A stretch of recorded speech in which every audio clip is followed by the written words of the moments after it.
Good morning and welcome to Today in LA. My name is Mike Amos. His name is Forrest Lee, and we're ready to go on a Friday, a Wednesday, a Tuesday, or a Thursday, or Wednesday. a Wednesday. What do they call it? Hump Day. Hump Day in the city of Troy, Alabama. Hope you're watching this morning on our channel 2, and also wish that you will be following us on Facebook all across the nation and throughout the world. Facebook and Today in LA. What's going on, brother? Well, today's National Macaroni Day. It's the 7th of July. I ate the macaroni last night. Yeah. I mean, when I was a single guy, if I was home alone, I would oftentimes make a box of macaroni. That would be my supper or snack or whatever. And you just throw a little cheese in there. Well, the Kraft macaroni and cheese. And but we had a good supper last night. We baked some chicken breast in the oven with some Italian dressing. Then I had some cucumbers, tomatoes, and onions and bell pepper soaked in some goat juice and some Italian dressing. Wait a minute, we got to stop here. What is that goat juice? Goat juice is a type of sauce that you can get from Santa Rosa Beach. I think it's from a company, Butt Rub or something like that. But it's called goat juice. I'm going to have to get my son. That's right there at him. I'll get him to bring me some. I ordered 2 gallons, gave one to a friend of mine, and but that's how I got hooked on it. What is it, a marinade type? It's you put it on your turnips. I can drink it.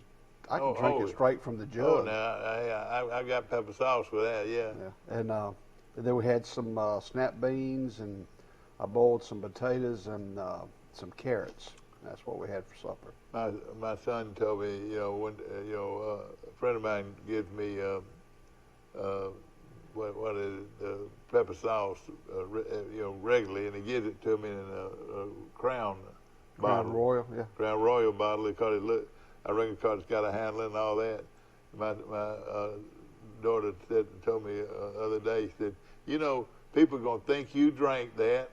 I said, what? You mean the Crown or the pepper sauce? I like my pepper sauce on my cornbread. Yeah, I like that. I mean, I like it. I mean, I just eat my turnips and collards like they are. Yeah. But then I'll save my cornbread for last, and then I'll just douse it with that. Martin's restaurant in Montgomery, famous restaurant up there, and I've eaten there, 500 times probably over the years when I worked up there and all that. But they had a relish. It was a pickle type relish, and they would have it every day. And I would put the relish over the vegetables, the beans and the cabbage and the vegetables that I had. And I just love that relish. And now they have it just by special order now. But most of the time they don't have it, and the vegetables just don't taste the same. Really?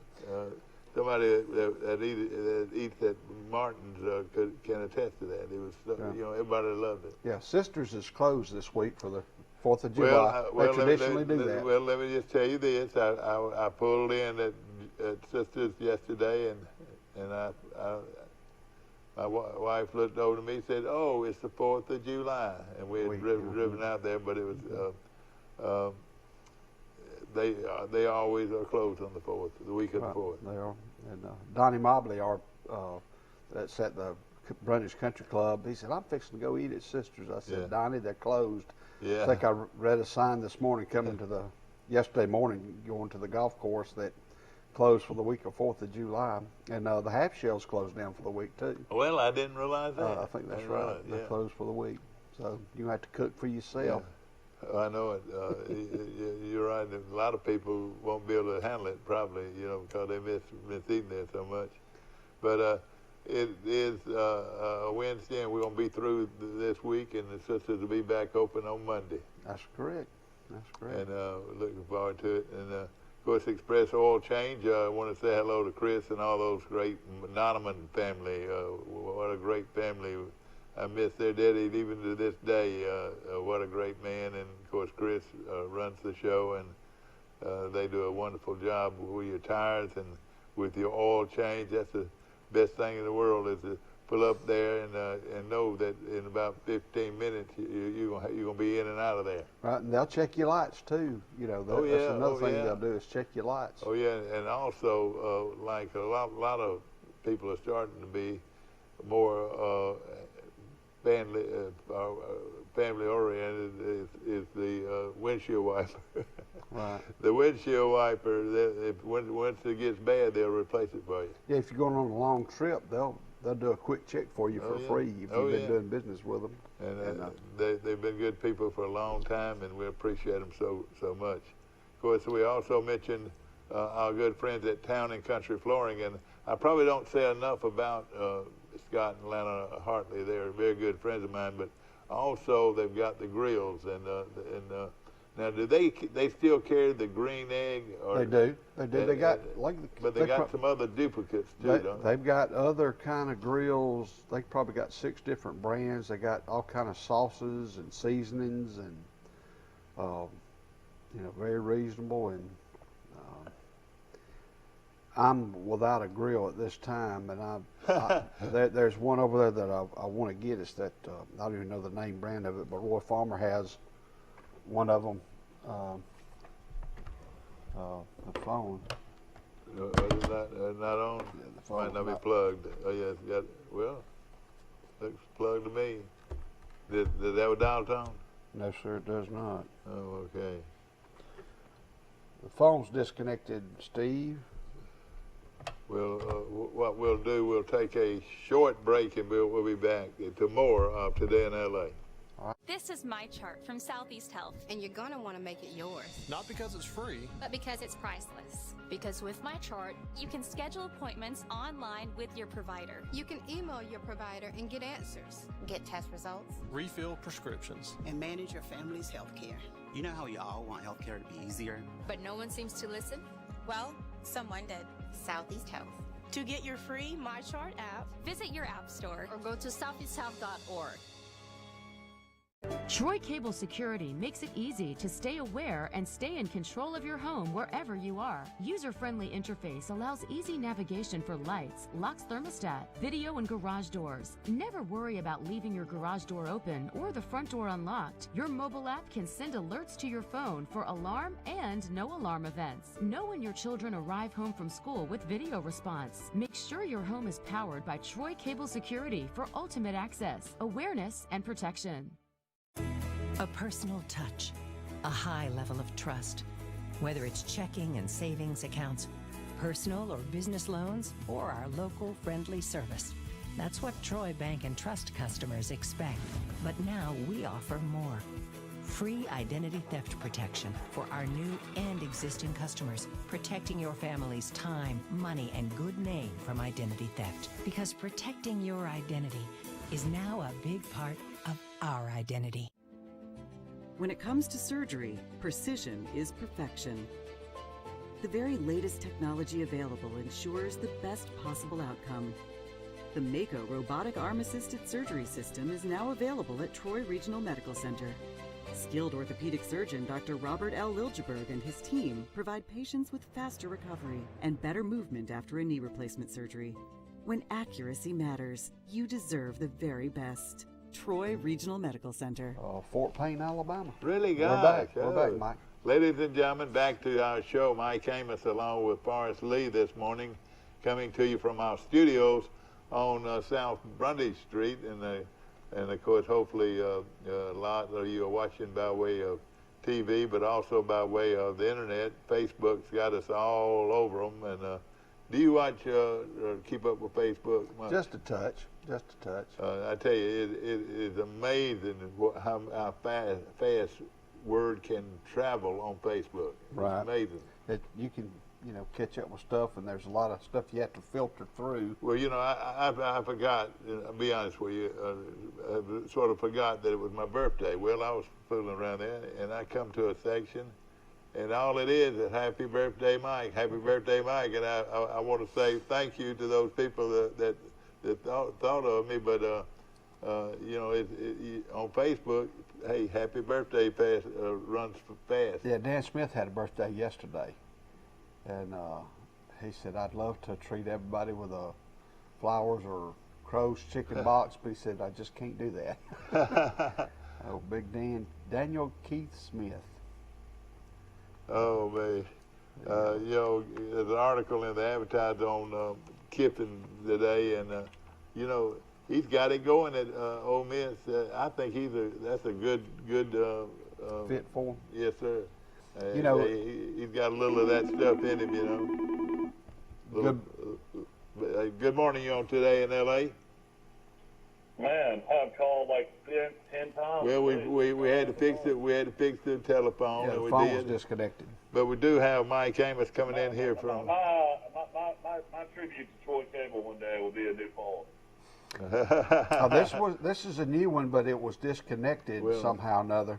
Well, hey, this one's on the air and it's carrying Today in L.A. If you don't like it, just hop on out.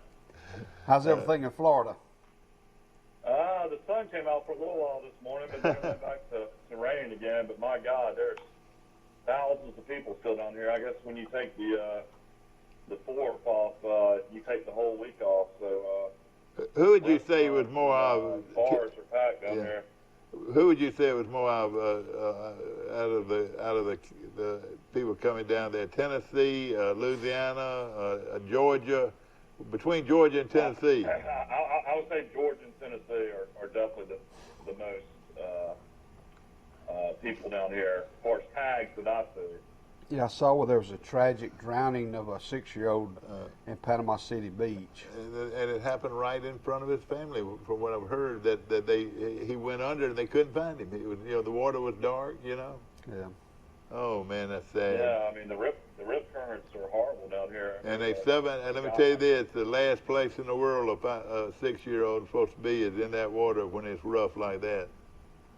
A guy was swimming with his family in Sandustin, around 60 years old, and he died as well. Just that time of year, unfortunately, where it had to be some kind of undertow, wouldn't you say, with some type of undertow? Yeah, you got to look at the flags. You know, when it's double red flags, you can't be in the water at all. And it's actually a $500 fine. And down there at your place, it's pretty rough water sometimes. And you know, like I always say, you know, I mean, it was rough waters when I was growing up in Sunnyside. Yeah, well, we were stupid, and we'd get out in double red flags because we loved all the big waves. Yeah. But, I always wanted that wave to slam me to the ground, slam me to the. Yeah, you got to know how to. You got to know how to. Yeah. You know, swim in an undertow. Unfortunately. You know what I always said. What I've always said is nothing to hang on to. You don't have a rail to hang on to out here. It's just you in the water. Yeah.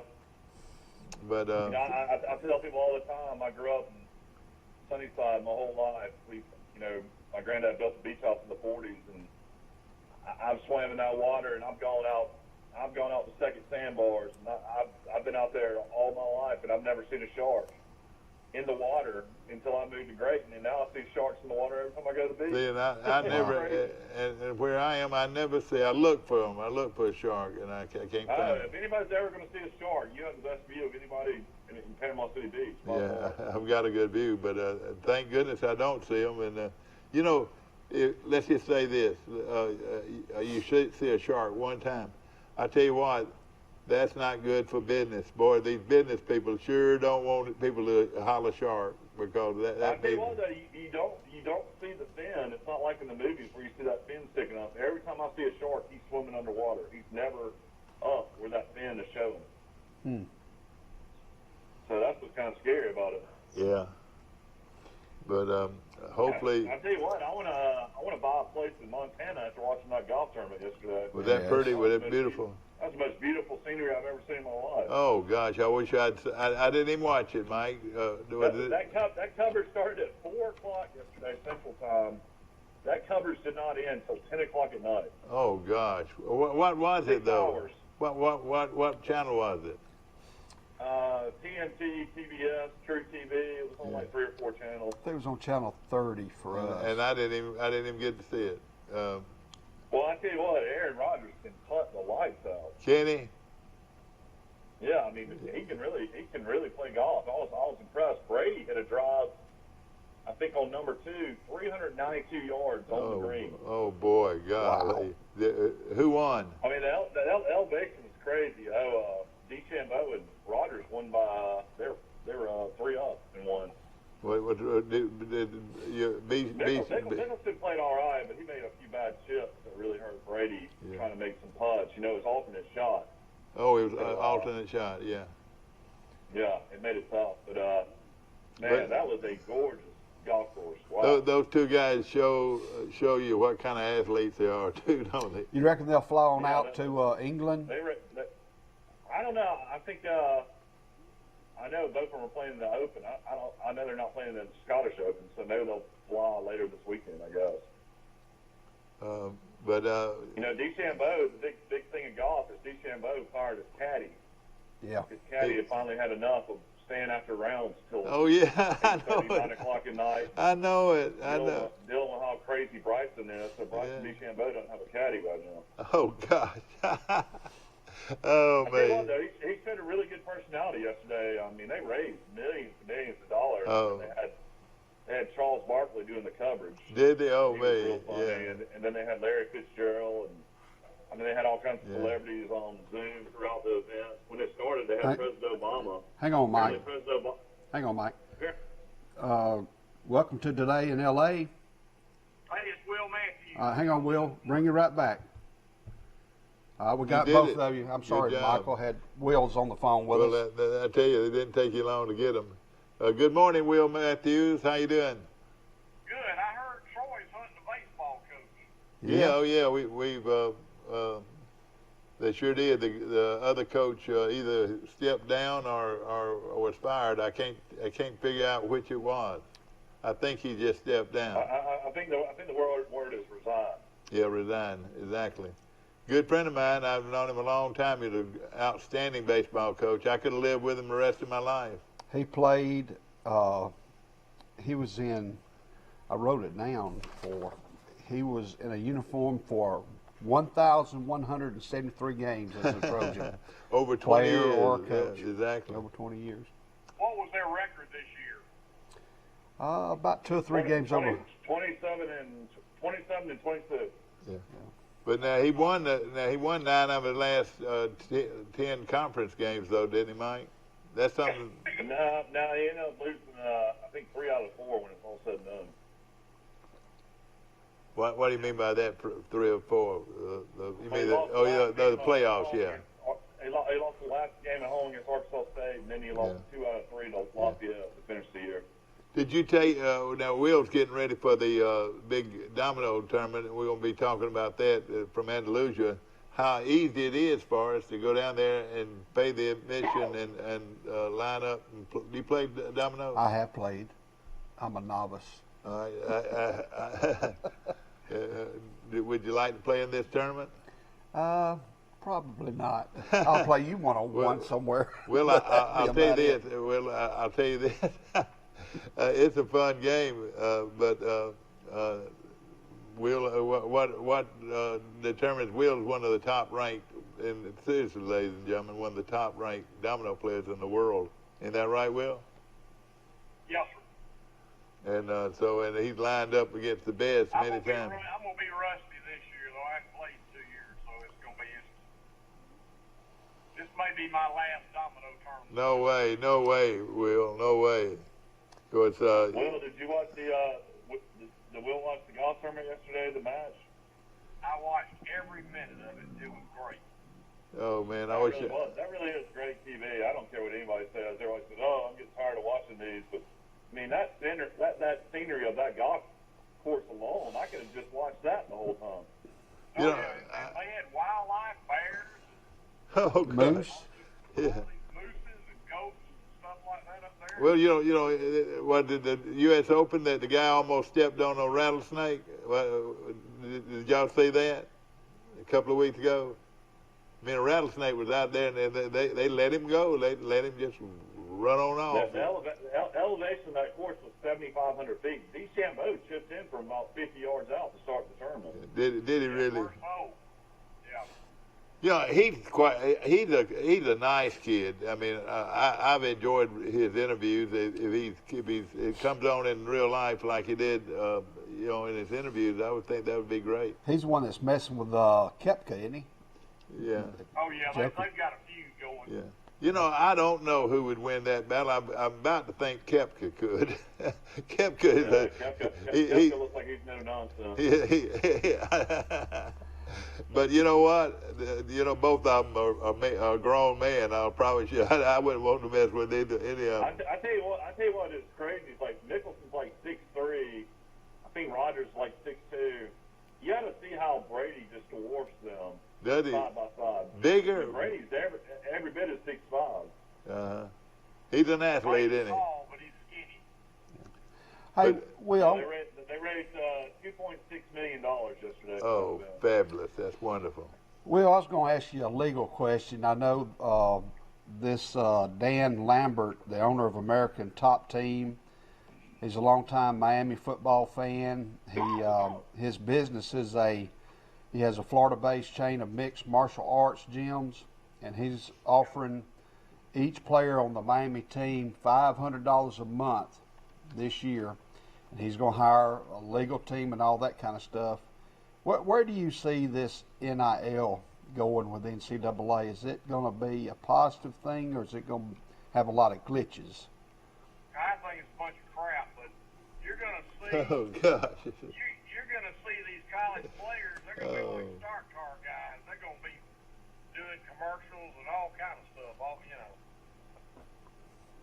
Well, it's like in between games, you'll see a Bryce Young commercial. It'll be totally different than anything we've ever seen. Absolutely. Yeah. Can you imagine how much money Tua could have made while he was in Alabama, as popular as he was? There's no million. He could have made millions. Well, do you think Reggie Bush should have his Heisman reinstated? He's wanting it reinstated. I doubt it. Yeah. Well, the issue is,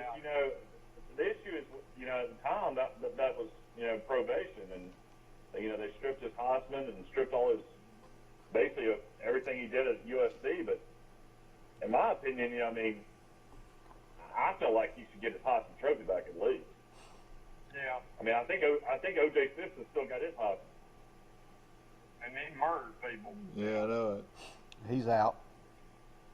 I'm on Zoom, Dad. They want to put me on. Hey, okay. Mike Amos will soon be on Zoom. I think Steve's heading that way. Well, were you shocked that they were hitting the ball 450 yards to the green? Michael, just all altitude. Listen, I played in a golf tournament in college in Colorado, and the ball goes about, and back then I hit the ball a long way. The ball would go so far, I was overshooting greens. I mean, it took a while to get used to it. Yeah. Because the air's thin too. And another thing, when they're playing, they're not hitting it as hard as they can hit it. I mean, is that right? I mean, most cases that they have a certain limit, and then they don't really just walk up and just slam it. Is that right? Well, Bryson DeChambeau hits 100% every time. Yeah. On a par 4 of 427 yards, he hit it to the fringe of the green. Oh yeah. Yeah, he's a strong guy, no question, and he's got that new method of hitting a golf ball where all the clubs are the same length. How does that work?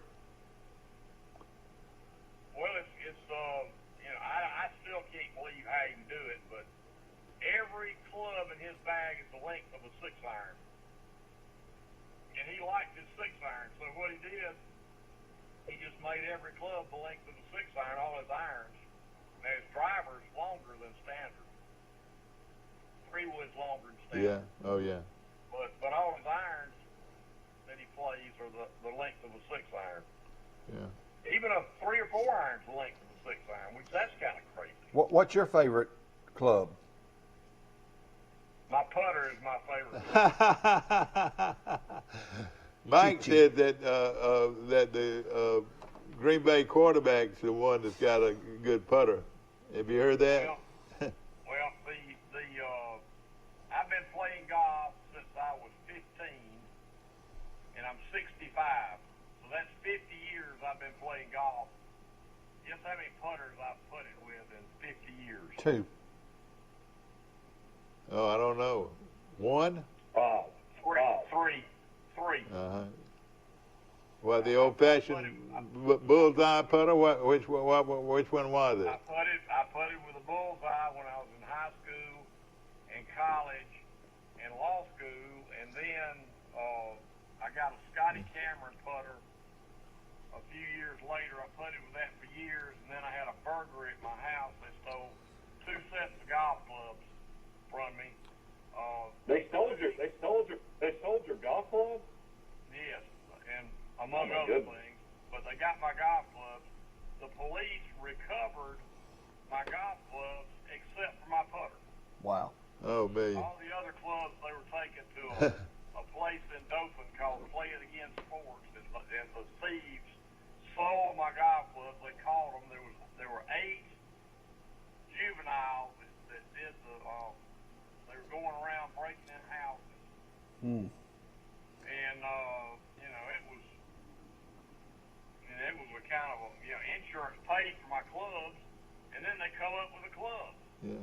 And I called Sammy Judah, who y'all know in Ozark does insurance. Yes, sir. They brought me my clubs, and I've got a brand new set of clubs. I just bought. He said keep them. Yeah. Yeah, of course, this show is brought to you by Sammy Judah's great insurance company and Circle Insurance in Ozark. We appreciate them. You know, this morning, if you're a Kiffin fan, there's a big, huge write-up on Lane Kiffin this morning, and he talks about where he's been and what he's done. It's amazing. It's a good article. The advertiser got a good shot right here. We're doing a great job. You're gonna laugh, but I think either he or Sarkisian one is gonna be the next coach at Alabama when Saban retires. Oh one boy. Of those 2 guys. They're gonna have to wait about 7 years. Yeah, they're going to have to wait a long time. He's not going anywhere. I mean, they're both in their early 40s, so it's not like. I can see Sarkisian definitely if he has really great success in Texas. Well, listen. The other day, I can't remember exactly who I heard it from. Tells me that Kiffin's a good golfer, but they say that Coach Saban could beat them all. They say that Saban's a heck of a golfer. Did you know that, Will? I don't think he's that good, but Well, that's what this guy was saying. I doubt he can be very good. He doesn't play very much. Yeah, but he's got the body for it.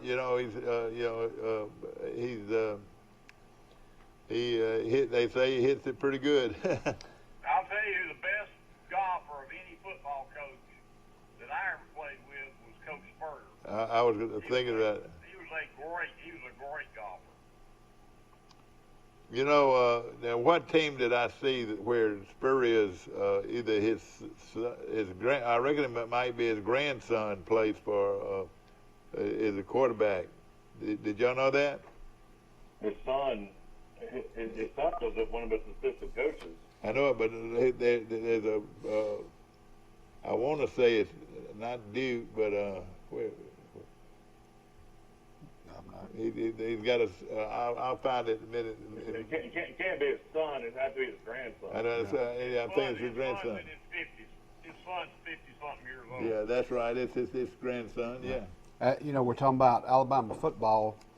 The Rice running back who was tackled off the bench by Tommy Lewis passed away this past weekend. Dickie Magle. Dickie Magle, and he owns the record for most yards as a running back. Yeah. Against Alabama, he had 265 yards that day. Did they give him credit for the rest of that touchdown? He had runs of 75, 95, and 34 yards. And the thing about it, 2 days later, both of them appeared on the Ed Sullivan Show together. Oh, did they? Uh-huh. That was something. Can you now you're looking at it, so you're not eligible for this. Do y'all know where he was from? You know where the guy that jumped off the bench. Do you know where he was from? Tommy Lewis. Yeah, Tommy Lewis. I'm not real sure. We lost. You're gonna be surprised. We lost him. They'll have to call back. back. I don't know how we lost him there, but hopefully they'll call us back. Will, are you on? It's not I ringing don't see here. The lights on, do you? Yeah. It's not ringing here. But that's a little trivia question for you out there this morning. Tommy Lewis. Tommy Lewis. Where was Tommy Lewis from? You're gonna be surprised.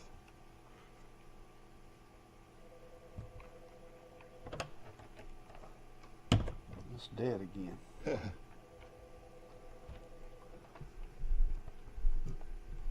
Of course, I hear the phone ringing. It's, I guess, coming back on. The lights are not on, are they? No, it's coming back on, I guess. But anyway, Tommy Lewis passed away, I think, a few years ago. But this was on January the 1st, 1954, when that happened. Dickie Magle. He was a Rice running back, All-American, and Rice Hall of Fame. And I've got that in my brain, what left of my brain this morning. I can tell you where Tommy Lewis was from. I couldn't begin. And now I'm also looking for where Spurrier's grandson is playing. And it, would he be at Florida or Duke? You were mentioning. No, it's not Florida, and it surprised me that he had a grandson that was playing. But I will tell you this. Tommy Lewis was from Greenville. Can you believe that? He was from Greenville. Yes, sir. He played at Greenville High School? Played at Greenville High School. In the early 50s? In the early 50s. And another guy in the backfield with him was Bobby Marlowe. From the orphan boy from Troy. Bobby, and they played in the same backfield that beat Syracuse 66-0 in the Orange Bowl. Wow. Marlowe, they said, was a beast. They said he just was a beast. I mean, he was just better than most.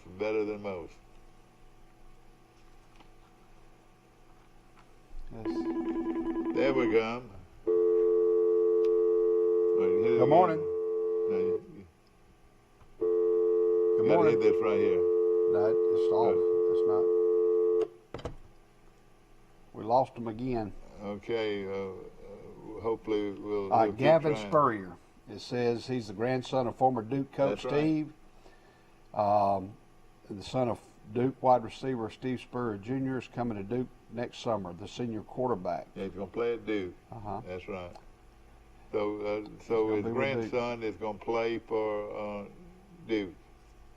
Hopefully he does well. He's at South Warren High School in Bowling Green, Kentucky. Boy, we can get this information in a hurry. And I've got Phil Steele's this morning. It's the best magazine you're gonna find. You're gonna have to buy it. You're gonna have to get it by mail. It took about a week to get it, but I had it mailed into my house. And, well, good morning. Welcome to Today in L.A. Morning. We're having phone issues again. Welcome back to the show, Michael. He's calling in from Grayton Beach. And hopefully our brother will call in from Ozark this morning. Hey, Michael, we were talking about Gavin Spurrier. He has committed to Duke. He's 6'4". He plays at South Warren High School in Bowling Green, Kentucky. And that's where he'll be a walk-on. Kentucky University is, and the Corvette Hall of Fame is. Corvette Hall of Fame. Yeah, we've been there, haven't we? Had a sinkhole in it not long ago. You remember when they had a massive sinkhole? I do lost remember, some cars? Yeah. Mike, they also... I kind of hate that we lost Western Kentucky in the Sun Belt. That was a fun trip. Bowling Green was a lot of fun. Went out there one night, and really nice little community. It's only about 2 hours north of Nashville. Yeah, y'all, before y'all left, y'all had to decide which team y'all were going to root for, didn't you? Y'all had such a big time, all the girls. For an actual Sun Belt baseball tournament, and Troy won the tournament, but we stayed stayed 2 or 3 nights up there. I remember that too. You know, Auburn's added. All I remember is I got so sunburned that I had to go to bed every night with like a bottle of aloe all over my body. being at baseball games for so many days. Wow. Yeah. You know, Auburn has signed a couple of top recruits for next year. The nation's top kicker, Alex McPherson, he plays at Fort Payne. He chose Auburn over Georgia, Texas A&M, and Florida.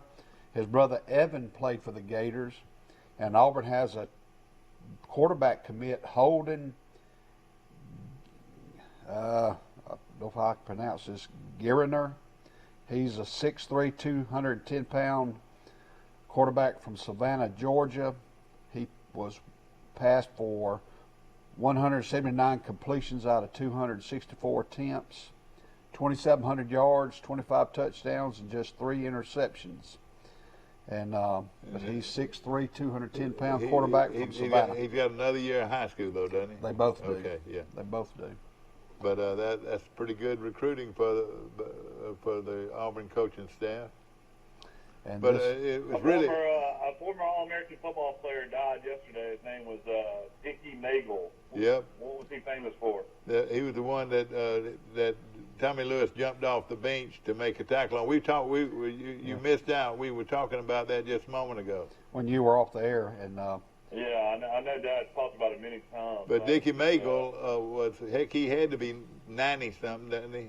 He was about 90 years old, wasn't he? Yeah, 86. He was in the College Football Hall of Fame in 1979. Yeah. And of course, look up Bobby Marlowe, the orphan boy from Troy, and tell us a little bit about him. Of course, he was born and raised an orphan, and of course, he was adopted by Robert A. McGee, and he spent his senior year at the McGee House, and they, of course, went on to make All-American as a offensive back and a defensive linebacker, both. He was a All-American defensive player and an All-American offensive player. He went on and to greatness at Alabama, held several records at Alabama. I think at one time he held the record for the most yards per carry. And then, of course, he also was playing linebacker. Here's the story of Bobby Marlowe. Marlowe was born in 1930, died in 1985, was an American-Canadian football running back. He played for the University of Alabama in the Canadian Football League. Well, we knocked him. There we go. We had a call coming in. I'm sorry. Welcome to Today in L.A. Right in the middle of the regional, we had to transfer. Now, here we go. Here we go. We'd have lost him. In Alabama, Marlowe moved to Troy at an early age. He played high school football at Troy High School before playing college football at the University of Alabama from 1950 to 52.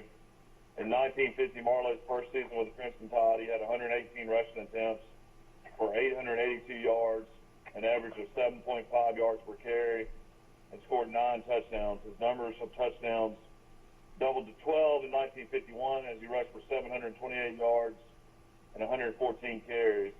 In that year's Iron Bowl against Auburn, Marlowe had 233 rushing yards, breaking the team record. His mark was not dusted until 1987.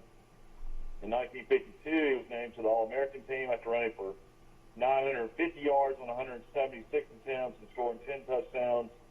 It was his third consecutive season that he led Alabama in rushing yards. In Marlowe's Crimson Tide career, the team had a win-loss record of 24-10, won the 1983 Orange Bowl. At the end of his college career, Marlowe had rushed for 2,500 yards. The record lasted until 1971. The New York Giants selected Marlowe with the 8th overall pick in the first round of the 1953 draft. However, he did not play in the NFL. Instead, he signed to play in the CFL. The Rough Riders ultimately signed Marlowe. In his career with Rough Riders, he scored 34 touchdowns, had 4,291 rushing yards, and 833 attempts. Marlowe spent 8 seasons in Canada and later lived in Elkmont, Alabama, and Houston, Texas. In 1985, Marlowe suffered a heart attack and died at the age of 55. Marlowe was named a member of the Canadian Football League All-Star All-Time team. Well, I tell you, I could cry. I could cry. The orphan boy from Troy and Bobby Marlowe. He really never even rushed for 1,000 yards at Alabama. But let me tell you, Mike, they didn't.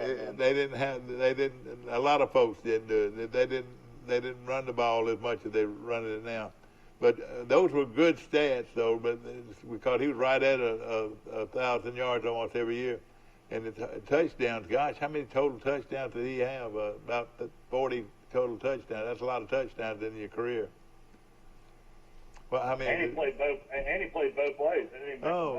He was an All-American linebacker, and I tell you, I heard it from Hootie Ingram. Hootie Ingram played at Alabama at the same time Marlowe played, and he was an athletic director at Florida State and athletic director at Alabama. We were watching a baseball game, and he knew Johnny Williams, and Johnny got him over there, and we talked, and he said, "Man, I didn't have to worry about a thing." He said, "I played safety, but the ball never got to me because Marlowe got to them first." They said he was a beast, Mike. He was a beast, and he was from born right out here at the Baptist Children's Home, and like I've said, I won't tell you the story again.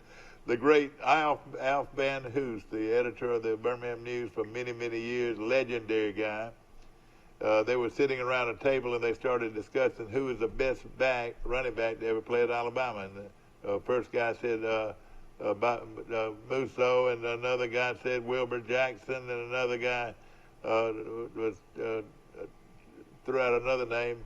And it finally got around to Van Hoos, and they said, Coach Van Hoos, who do you think? He said, "I'll take the orphan boy from Troy any day." And that was what a well-known Alabama sports writer said that day. And of course, Marlowe didn't live for very long, but boy, during that football career, he was out of sight. Bobby Marlowe, my good friend. I've talked to a lot of people over the years about who some people that played against Marlowe and played for him and so forth. And I was Sammy Carr, my good friend Sammy Carr. And Sammy probably was 6'4", 6'5", no 6'3" or 6'4", and he probably didn't weigh but 150 pounds at the most. And he said, you don't know how scared I was when we were playing Troy, because if I knew that if Marlowe broke clean, I had to make the tackle. He said I had to tackle him, and they said he ran with his knees up so high and everything. And Marlowe, they said, started looking for somebody after he broke down the middle. And and he said, "I hate to tell people this, but I turned around and went the other way." And that's what a beast he was, you know. But I was reading High Liberal Arts starts football. Their first game will be against Academy Academy in Hugh Fountain, the former Charles Henderson coach, on August the 20th. So you're talking about like a month and like 2 weeks, and High Liberal Arts can be playing football. About 44, 45 days. It's not long. It's not long at all. Then they play away 4 straight games. They play at in Luverne against Crenshaw Christian Academy on the 27th. Then they go to Hooper. Then they go to Lee Scott away. Then on the 17th they travel to Edgewood. Then they got 3 home games in a row. Chambers Academy at home on the 24th. Tuscaloosa Academy on the 8th of October. Valiant Cross on the 15th. Oh, Valiant Cross. I've never heard of them. You? I think they're out of Montgomery. Valiant Cross. He's at the Valiant Cross 40-yard line to give to Humperdinck. He dives over, and Valiant Cross leads by a touchdown. Yeah. Then they have 2 games left. Glenwood away. You know, they lost to Glenwood in the regular season last year, 27-6, but defeated Glenwood in the championship game of AAA and AISA 38-21. They did lose to in the regular season. They did. And do you know Glenwood? That star player at Glenwood is ranked as the 10th best player in the state of Alabama at a private school. Who is it? He's their running back. I think everybody's looking at him as a defensive back, though. Everybody in the country is looking at him, though. Wow. Then they finished the season against Monroe, so they got 5 away games, 5 home games. All right, so play 10 games then. The 20th of August. 20th of August, and it won't be long. And of course, I know Pike Liberal, those guys are getting ready, and they're getting ready over across town at Charles Henderson. Do you know much about what happening over there? They got a new coach, I know that. They do. I don't. They open up. I think. I'm not sure if I don't have their schedule in front of me, but I know Goshen opens up on the 20th against Hopeville there. Yeah. But I do not have Charles Henderson's schedule with me. We'll get it later, but it's good. We're going to be talking about football all the way up till the kickoff, and it's going to be an exciting time. You know, they'll probably play a scrimmage game before then. I'm not sure if they'll do that. I really don't. So? I don't think they'll play that early, but I could be wrong. But we're talking about just what I call a jamboree or something like that. Jamboree. Yeah, something like that. Yeah. Have you ever heard of? Henderson, surely we'll play Pike County. Surely they want to keep that going, don't they? Yeah, I would think so. They may. I think they open up kind of early too. But did you read where Bruce Springsteen's daughter, Jessica Springsteen, who's 29 years old, will be in the Olympics as a, help me pronounce this, as a horse rider. Equestrian. Equestrian? Yeah, that's right. She's real good at that. She's been riding since she was 4 years old. That made the headlines in the sports yesterday. Yeah. And the Suns beat the Bucks last night. Yeah. 118-105. Boy, they Game one. Yeah, this will be unbelievable. Chris Paul has been a great player throughout his career, but has never come close to winning a championship, wins one. Where did he play college ball? Played at Wake Forest. Now, you know, a lot of people will be amused at this. A lot of the great players didn't even play it in college. It just went right to the pros. Can you name any of those? Moses Malone. Well, the top two are Kobe and LeBron, yeah. Yeah, Moses Malone. Kevin Garnett. Well, of course, Will's getting ready for the World Championship of dominoes, and I can hear those dominoes hitting that table right now. I love that sound of that. You know how they turn those things over. Yeah. Will, you gonna be ready? Will Matthews has already gotten his reservations over there. He's gonna be ready, and there'll be a lot of there'll be a lot of folks getting your autograph, won't they? I don't think so. There's some good players coming from all over the country. They say that steak place is a pretty good place to eat over in Andalusia now. I haven't been there, but I've heard a lot about it. I'll be there Thursday night. It's called Big Mike's. Big Mike's. You got a good name. It is good. Well, do you want to take our first break? Yeah, I tell you what, we will take that. If that's what you want to do, we'll be back with more of Today in L.A. right after this. At the Piggly Wiggly, we proudly support our local farmers and bring you the best they have to offer, all at cost plus 10%. When you shop local, you reinvest in your community. Remember, buy local, shop local. Piggly Wiggly, local since forever. Right now, you can join Planet Fitness for no enrollment, $10 a month, no commitment. We're keeping things squeaky clean with tons of equipment and plenty of space to spread out while you work out. And check out the crowd meter in our free app to pick the best time to visit. Don't wait. Join the judgment-free zone today for no enrollment, $10 a month, no commitment. Join in club or at planetfitness.com. Planet Fitness is open in Troy. Join now for $0 enrollment and $10 a month. Hurry, deal ends June 8th.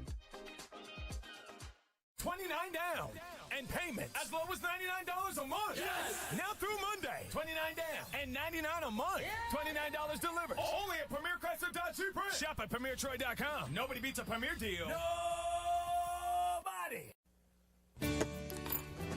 Have you seen an increase in your insurance premiums or significant change in your insurance coverage? Let Sandbeck Insurance offer you a better plan to suit your business or personal needs. Sandbeck Insurance offers many lines of insurance, whether it's home, farm, or auto insurance, work comp, business, or health and life policies. Sandbeck is here for you. Call or visit our Troy, Enterprise, or Andalusia office today. Sandbeck Insurance, where we take pride in taking care of your insurance needs. At the Piggly Wiggly, we proudly support our local farmers and bring you the best they have to offer, all at cost plus 10%. When you shop local, you reinvest in your community. Remember, buy local, shop local. Piggly Wiggly, local since forever.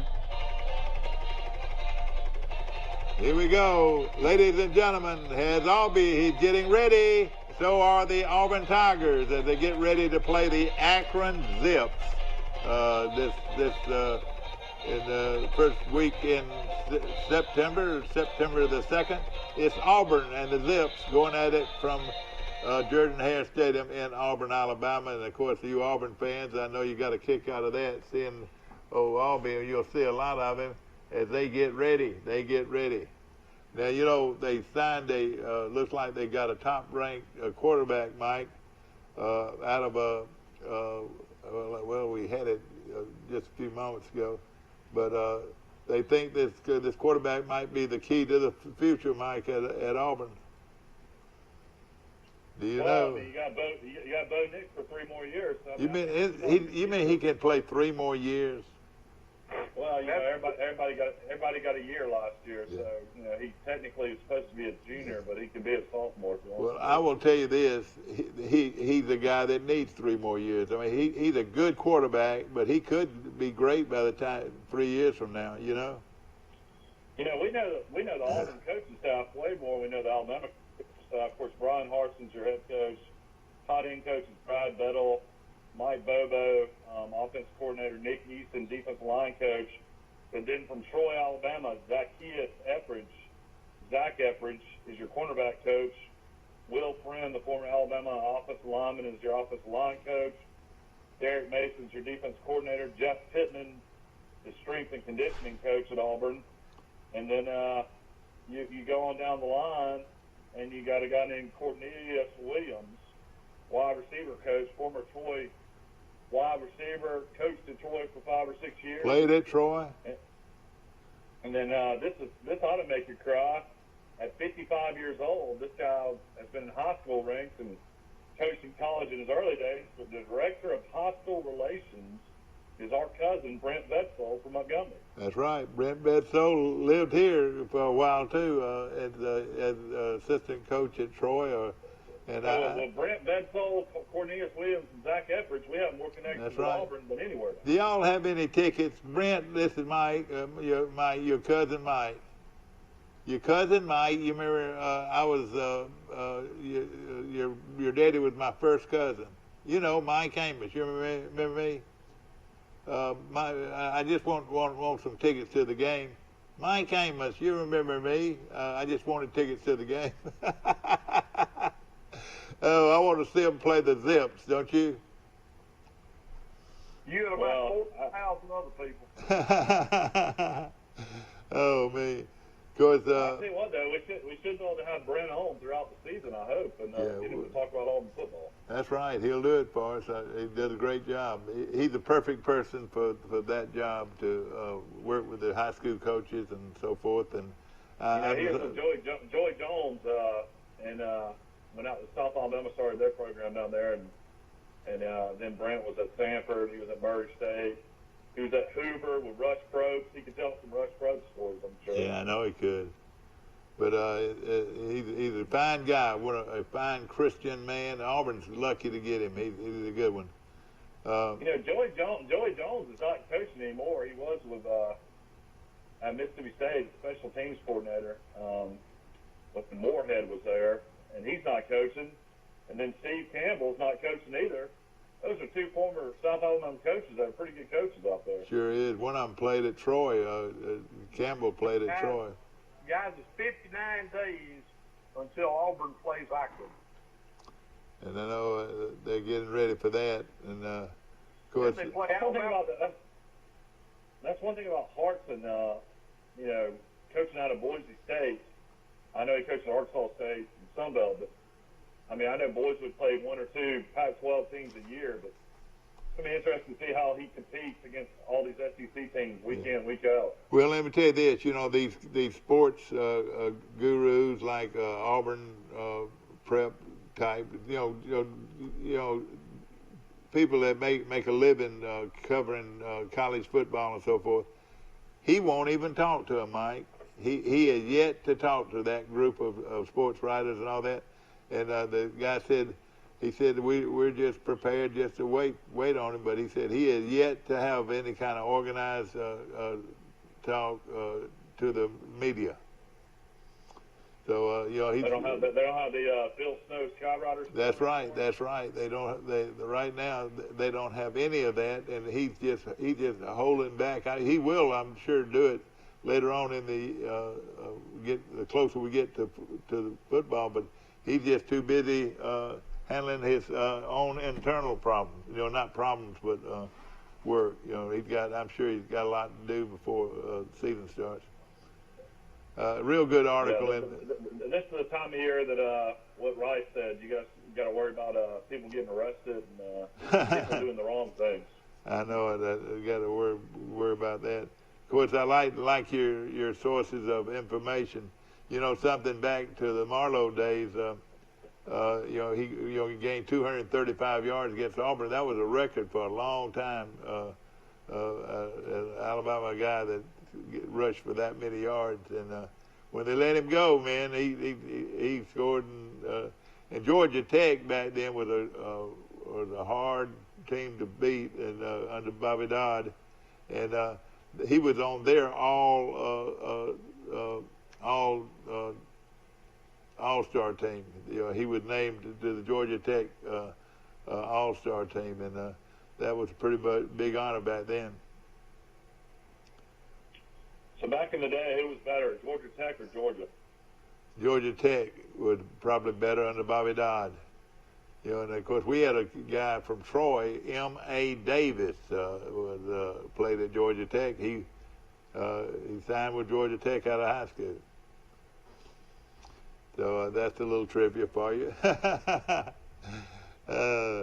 But Mike, they're talking about kickers in the advertising today. Who do you think the number one kicker is coming into the season for the SEC?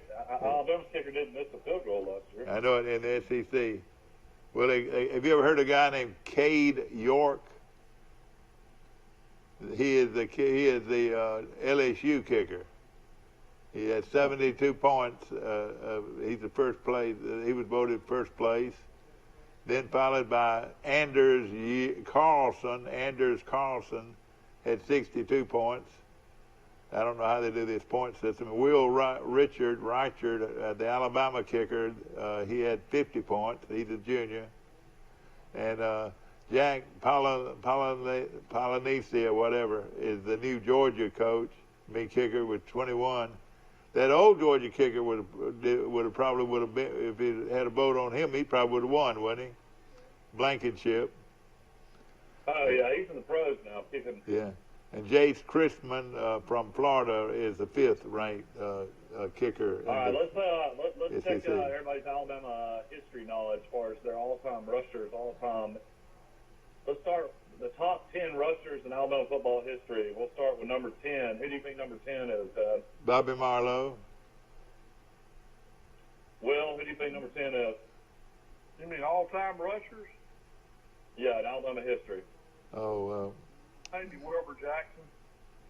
Or who do you think Alabama's 10th all-time leading rusher is? Forrest is gone. He's left the building. He got mad and left. This is Dad's favorite player of all time. Johnny Musso, the Italian stallion. So Johnny Musso is number 10 all time, 1969, 1970, 1971. Musso rushed for 2,741 yards. Yeah, that's pretty good, isn't it? All right. Marlowe probably would be next, wouldn't he? Number 9, Will, do you want to guess? Will? Can you guess somebody here? Number 9 just played at Alabama, plays for the Patriots, and is doing a good job with the Patriots. Damian Harris rushed for 3,073 yards at Alabama from 2015, 2016, I'm going to tell you this. 2017, and 2018. Remember, that's 4 years. I cannot even remember him playing, Damian Harris. I cannot remember Damian Harris. You don't remember number 34? I really don't. He was a 5-star running back out of Kentucky. I still don't remember him. He was the starter. He was the starter for several years. Okay, you tell me now. Okay. Now what Dad will have to help me with and Will, Musso started in '69. Does that mean he couldn't play as a freshman? That's right. He gets play. He just 3 years. 3 years. just tell you how great Alabama's running backs are. At number 8, Trent Richardson, 3,130 yards. He played only 3 years, 2009, 2010, and 2011. Wow. Number 7, Mark Ingram Jr., still playing in the pros. Mark Ingram rushed for 3,261 yards in 2008, 2009, 2010. Now, keep in mind, he won the Heisman Trophy. At number 6, this guy never gets talked about, but I always thought he's a great player at Alabama. Everybody will remember the screen he caught against LSU. T.J. Yeldon, 3,322 yards in 3 years as well. He was a solid player. He was a solid player. He could do it all, receiver and rusher. 2013, 2014, he plays for the Buffalo Bills. Now this is a name that a lot of people forget at Alabama. He played for the Shula teams, but his name was Kenneth Darby. What? I've never. 3,324 yards. He played in 2003, 2004, 2005, and 2006. Kenneth Darby is number 5 all time. Gosh, I can't remember Kenneth Darby. I cannot remember him. Number 4. Number 4 broke my heart when he blew out his knee. He played in 85, 86, 87, 88. His son is now a star player in the pros for the Baltimore Ravens. Gosh, I don't know. Who was that? That's the great Bobby Humphrey. Yeah, that's right, yeah. He was great. He had 3,420 yards in 4 years. And then the great Sean Alexander, who I actually knew back in college, he was a super nice guy. Sean Alexander rushed for 3,565 yards. He played in 96, 97, 98, and 99. He played. I know freshman year at LSU. What did he do in that ball game, Mike? Freshman year at LSU. 289 yards. He rushed for 291 as a pure freshman. All right. And then, number 2, this guy won the Heisman Trophy. Is a phenomenal NFL player. Derrick Henry rushed for 3,591 yards. He's the second all-time leading rusher in Alabama history. Keep in mind, he only played 3 years, 2013, 2014, 2015. And number 1 is the first-round pick this year with the Pittsburgh Steelers.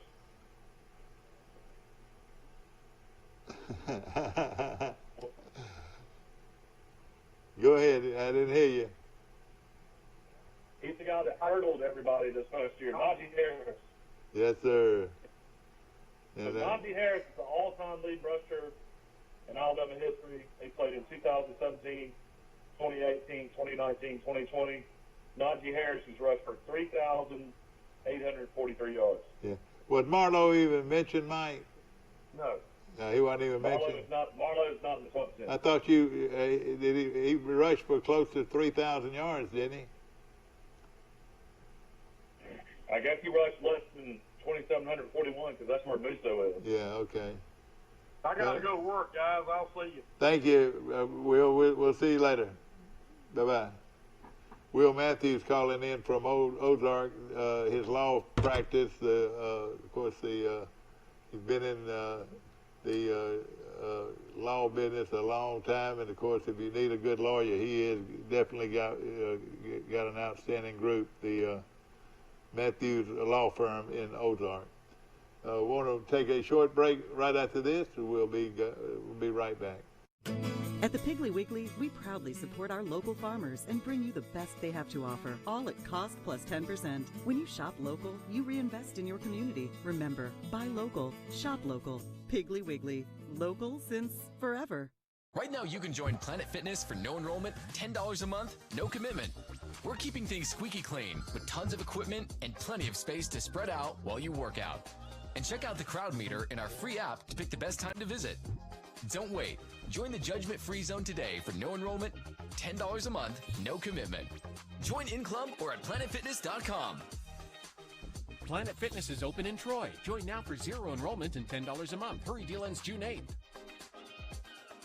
29 down and payment as low as $99 a month. Yes! Now through Monday, 29 down and $99 a month. Yeah! $29 delivered. Only at Premier Chrysler Dodge Print. Shop at PremierTroy.com. Nobody beats a Premier deal. Nobody. Have you seen an increase in your insurance premiums or significant change in your insurance coverage? Let Sandback Insurance offer you a better plan to suit your business or personal needs. Sandback Insurance offers many lines of insurance, whether it's home, farm, or auto insurance, work comp, business, or health and life policies. Sandback is here for you. Call or visit our Troy, Enterprise, or Andalusia office today. Sandback Insurance, where we take pride in taking care of your insurance needs. At the Piggly Wiggly, we proudly support our local farmers and bring you the best they have to offer, all at cost plus 10%. When you shop local, you reinvest in your community. Remember, buy local, shop local. Piggly Wiggly, local since forever. Good morning, ladies and gentlemen. Back to our show, ladies and gentlemen, brought to you by Bill Jackson Chevrolet in Troy, Alabama, located on the bypass, and they've got a tremendous selection, believe it or not, of these Ford pickups. Of course, the Ford F-100, one of the top vehicles on the road today. And also I want to mention our good friends at Hook's Barbecue. Mike Amos is a connoisseur of barbecue, and you rank them up there with the best, don't you?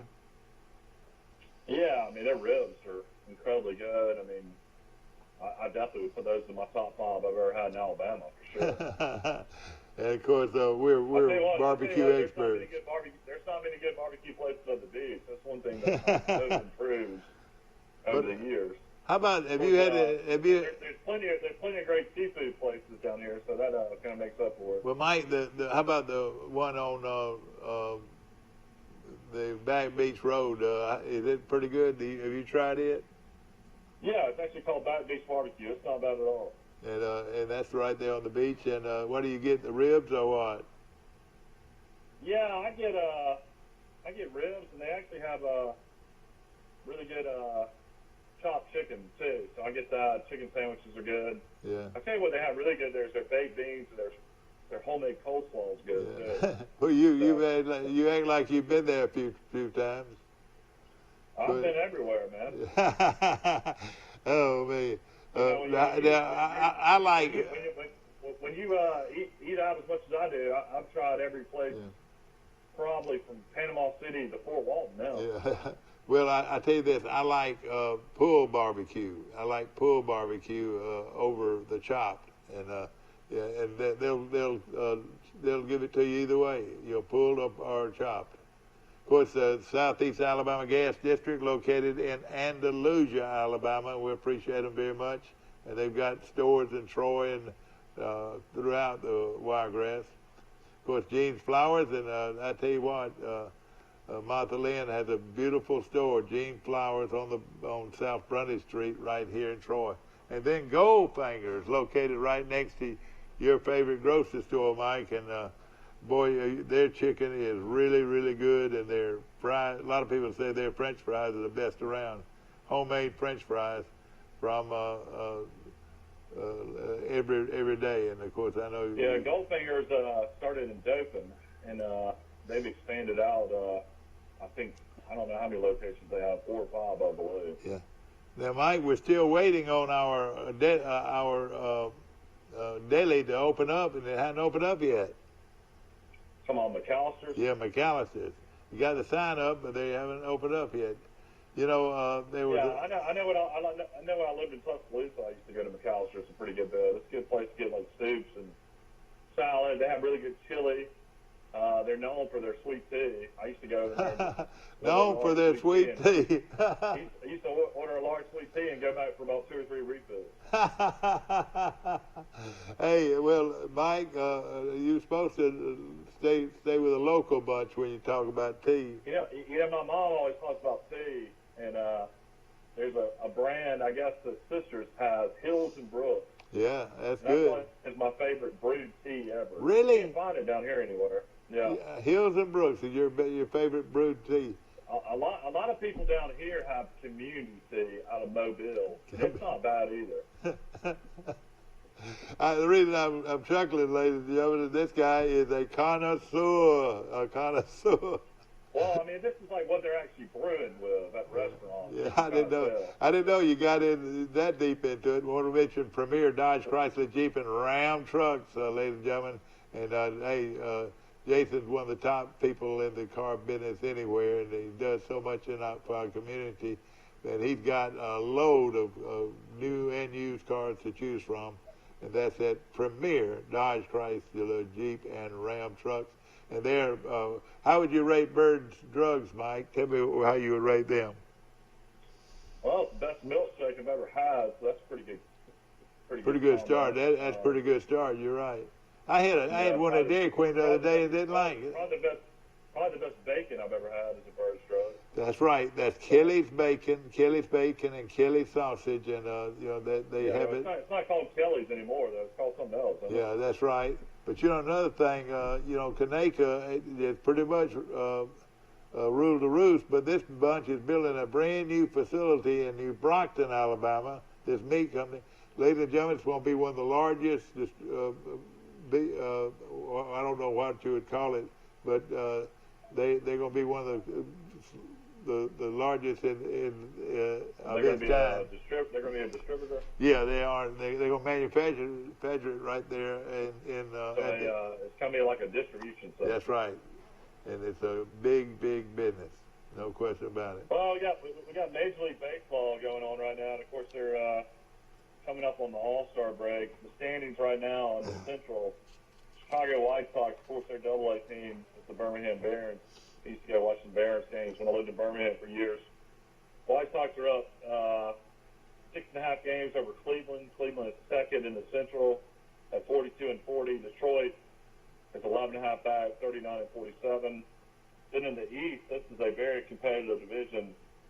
We got Boston 54-33, really having a great year. Tampa Bay Rays, of course, Brian Meadows played for Tampa Bay. 49-36, four games back. Toronto is 43-49 back.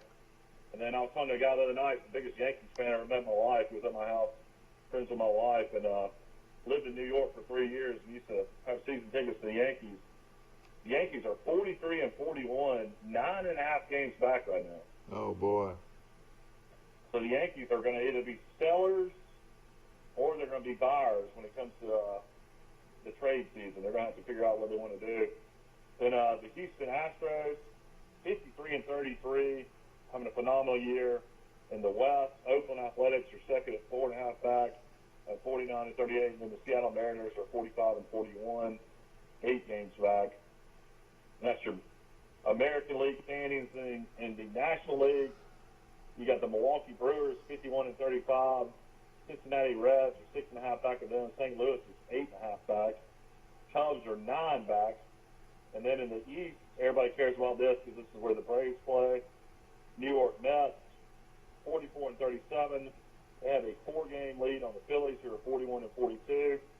Washington's 41-43, 4.5.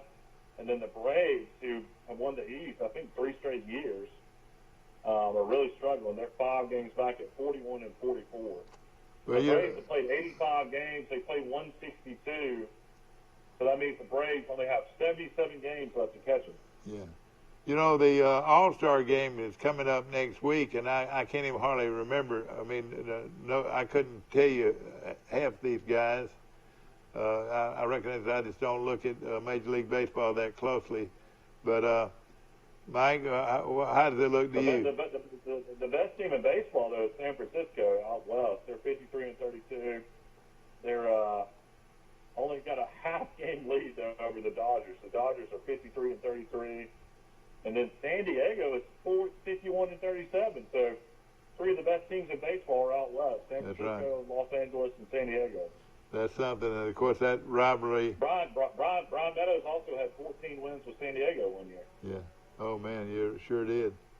Every time I go home, I have an autographed signed Brian Meadows 8x10 picture with him throwing a baseball for the Padres. Yeah. Of course, he's now coaching at Charles Henderson High School and works for the city of Troy in the record department. Does a great job, and we love Brian Meadows. You think Mark Smart will be in that dugout now? I don't know. He might be. I don't know. He probably will be somehow. Of course, that's going to be one of the most experienced coaching staffs of all time. Yeah. Well, we don't know that he's going to be. You got Sam Kitchens that helps out too. Yeah, great coaching staff.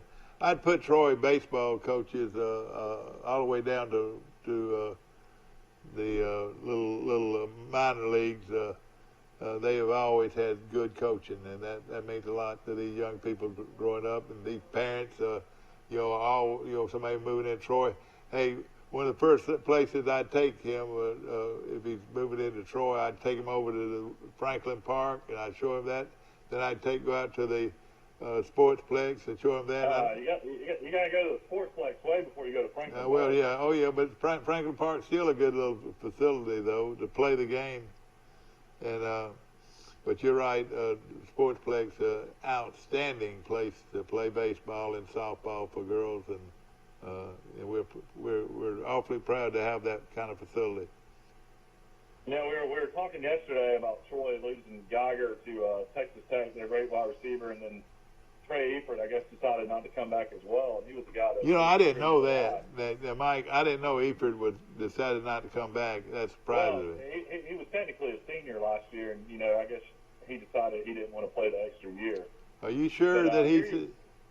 I'm 100% sure. Oh, okay. Reggie Todd will be, one of your big-time receivers at Troy. He's got to play at Mississippi State, transferred to a junior college, Hines, and then he's been at Troy for 2 years. So Reggie Todd will get 3 years at Troy. Man. Marcus Rogers, he originally was at Georgia Southern, went to Iowa Western Community College.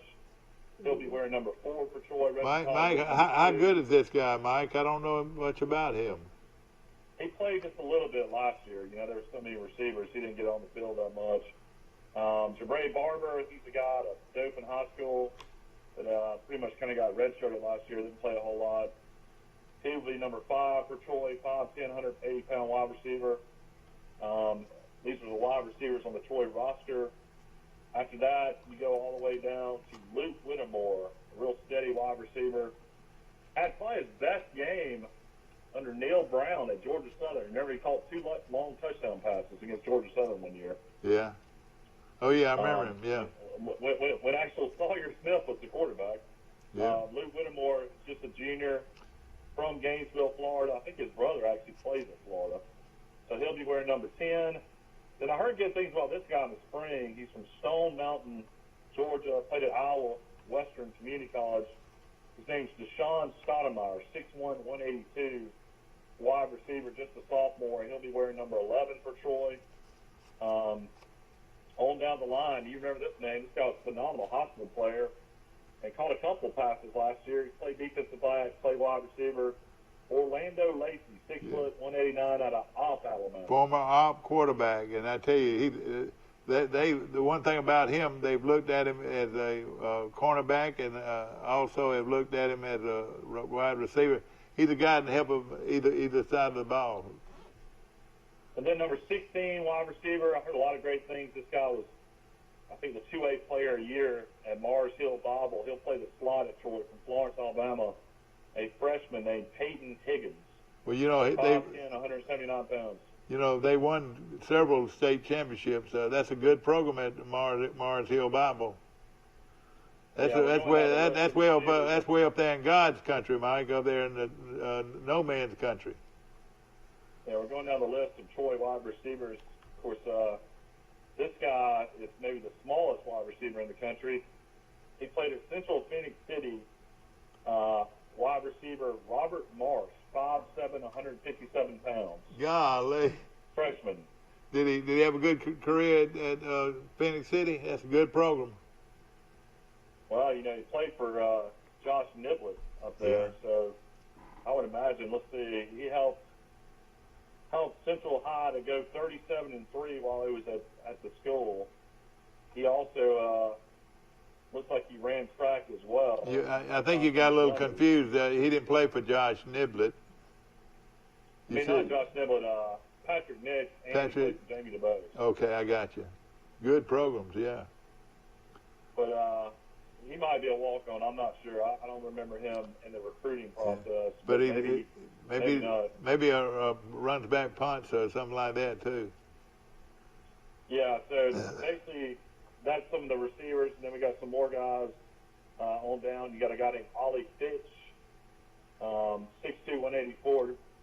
He is from Ocala, Alabama. I've been there before. Yeah. Alabama used to get some good wide receivers from Ocala. And then this is the guy you talked about from New Orleans, former Marine, I believe. Yeah. 26, 27 years old, Tyron Grissom Isom. He'll be a sophomore wide receiver, 6'3", 172. He'll wear number 81. And then they had a walk-on receiver from Pike Road, Bryce Kelly, 6'1", 188. Is he a freshman? And then they had, freshman. Well, hey, I bet you'd be good if he played at Pike Road.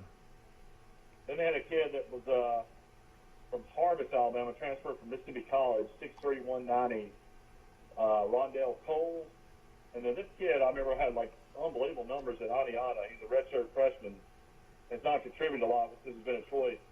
Jaden Warren, huge guy though, 6'4", 215. And then this guy played at Bob Jones, a great high school up in Huntsville. His name is Demontrez Brown. Been with Troy's program. Hadn't contributed a whole lot. I think he was injured. 6'3", 214-pound receiver from Bob Jones. Boy, those are big ones. You know, going back to the guy you mentioned just but right before this one, he comes to Troy with good. I would say, you know, probably one of the best young receivers, and he's really the coaching staff has really spoke highly of him. Yeah, Troy's lost a lot of players, though. There's no doubt about it. The guy I didn't mention who's probably going to be a star, he had a lot of big games last year as far as big catches, and he's got to gain some more weight. He played at Pinson Valley High School, which is a great high school. I forgot to mention this, Tez Johnson, 5'10", 160 pounds. He wore number 15 from Troy, and he can fly. Okay. So remember that name. Yeah, no question about it. And but you know, when you lost Eford and you lost Geiger, that's two really, really experienced players. Yeah, no question about it. And Eford was real fast, and they need that kind of speed on the corners. And then Khalil McLean was the only guy that originally decided not to come back, and he went to the draft because he had another year, you know, because of COVID. He could have played one more year, and he ended up being got a free agent contract. I can't remember with who, but he really would have helped Troy a lot as well if he would have come back. Yeah, no question about it. But you know, I tell you, Reggie Todd should catch a lot of balls, I would imagine, early on. Yeah, and you said he's just a sophomore. That surprises me. No, Reggie Todd's a redshirt senior. Oh, okay, redshirt senior. So he's just got one more year. I mean, Reggie Todd at Mississippi State, I think his freshman year called like 25 balls for 400 yards. Yeah, oh yeah. SUV. So, but it's going to be. Are you looking at a Troy? I'm on TroyTrojans.com. This is their updated current roster. This roster should not change. This should be the roster going into the season. All right. Well, that sounds like real good information. You know, the team has been in camp since June. Really, most of them been here since the 1st of June. But they're all in camp now, and of course they've been there pretty much all summer. They have really, really worked, and I tell you, this new strength coach has. They say has really done a great job. You know, you talk about. Well, you got to think they'll report and start practicing August 1st. Oh yeah. 7/21 today, so you're talking about July 7th. Oh yeah, today. No question about it. And you know, they can go out with their strength coach. Can you believe that? That's who they can perform in front of. Now I'm sure he gets word back to the staff, but as far as legally supposed to be on the field, I think the strength coach and his people can be out there with him. Yeah, the kicker that Troy had, his name is Luke Magaluzzi. He's from Australia. So Troy has an Australian punter now. Uh-huh. So this guy played rugby and was kicking at UConn. So it'll be interesting to see this guy. Yeah. Did he do anything other than punt? No, it looks like he's just a punter. And then also I was going to mention, Troy has a couple of guys from Godby High School out of Tallahassee, Florida. They've added a transfer from Kent State that will be a sophomore, defensive tackle, 6'3", 281 pounds, named Buda Jones. Buda Jones is another guy on the Troy roster, but 6'3", 281. We'll take him. You got to take all those. Yeah. Mike, the quarterback situation, and people say, well, Taylor Powell has got the lead. Well, I wouldn't think that. I would think Gunnar Watson has more snaps, and of course, this kid is a good-looking kid, but he just got here this last spring, and is I'll say this about Gunnar Watson. He's a guy that shows flashes. Yeah. But he also turns the ball over a lot inside the red zone. And, you just can't make those mistakes in big games. And he's also very injury prone. That's why I'm kind of shocked that Jacob Free decided to leave the program and get into coaching at Strong's. And, Watson's been hurt throughout his career. I will be absolutely shocked if Gunnar Watson's the starting quarterback, considering this is a must-win season for Chip Lindsey. You're coming off, your first 2 years with losing seasons. I would imagine that the kid from Missouri will get the start. Now, I might be totally wrong, but Chip Lindsey and his staff have got to win this season. Yeah. This time last year, Mike, this guy coming in, Kyle Toole, was expected. He's 6'2", 215, and he's a freshman, redshirt freshman. No, I reckon a pure freshman. He's a pure freshman. Plenty of time. This is a great time to develop quarterbacks because you got that extra year. But, Mike, tell us about this Kyle Toole. His high school career was phenomenal. I mean, he's one of the top quarterbacks in Georgia. A lot of people think Georgia plays better football than anybody around, and that would make two of our quarterbacks from Georgia. Yeah, well, Troy's always recruited Georgia well. How about Kyle Toole? Kyle Toole basically got last year back, so he's a freshman. That really will help him. 6'2", 218 pounds. He's from Leesburg, Georgia.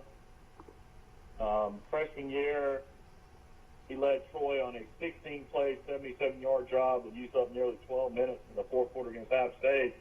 I will admit to you, I did not see any of that because I turned off the TV because we were getting blown out. Yeah, you're right, yeah. High school, he led Lee County High School to back-to-back state titles as a sophomore and junior. State titles, okay. The Trojans posted a combined 29-2 record in those two seasons. Posted a 40-4 record as a starting quarterback for the Trojans for his career. He completed 63.7% of those passes for 5,000. Golly, this kid's got to. Hey, listen, they've got to give this guy a look. And 63 touchdowns. This is what's amazing. 63 touchdowns with just 4 interceptions. Oh man, this guy's got the stats for it. I mean, this is. He is the school record holder for career passing yards as a junior and led Lee County to a 15-1 record and a Georgia 6A state title, the Trojans' second straight. Proved for 3,072 yards and 34 touchdowns and a 66% completion percentage and just 2 interceptions. Named All-Region, All-State with the Albany Herald Offensive Player of the Year, rated as one of the top 55 pro-stock quarterbacks in the country as a 3-star recruit by 24/7 Sports, 3-star quarterback according to both Rivals and ESPN, All-Region selection in basketball as well. Hey, put him on the basketball team if he can shoot the 3 now here. So that's a little Troy Trojans information. I'm sure we'll talk more about these kids as the season gets closer and closer. But it's one of those things where big year for Troy football. I'm excited to see what Chip Lindsey's going to bring in year 3 because you got to expect to see huge improvement. Yeah. And a young man that we're going to also keep a good eye on is Scott Taylor Renfro, the youngster from Pike Liberal Arts. He's going to be one of the kickers. And, he had a lot of good credentials, Mike. What do you think about Scott Taylor's chances as possibly getting one of the kicking roles? I mean, you got to think he's got a good chance. It's one of those things where Troy was really poor in the kicking game last year, and You know, he had a lot of accolades. I know he kicked in private school, so I mean, there wasn't as much of a rush, I would imagine, in private school. You mean those private school kids don't rush the kicker? I mean, I know they rush, but I'm just saying kicking in private school compared to kicking in a public school. And I will say, I don't see Evan Legassi on the roster anymore, so I think the kicker from last year is no longer with the program. You're right. Yeah. I don't. Let's see. I don't see him either.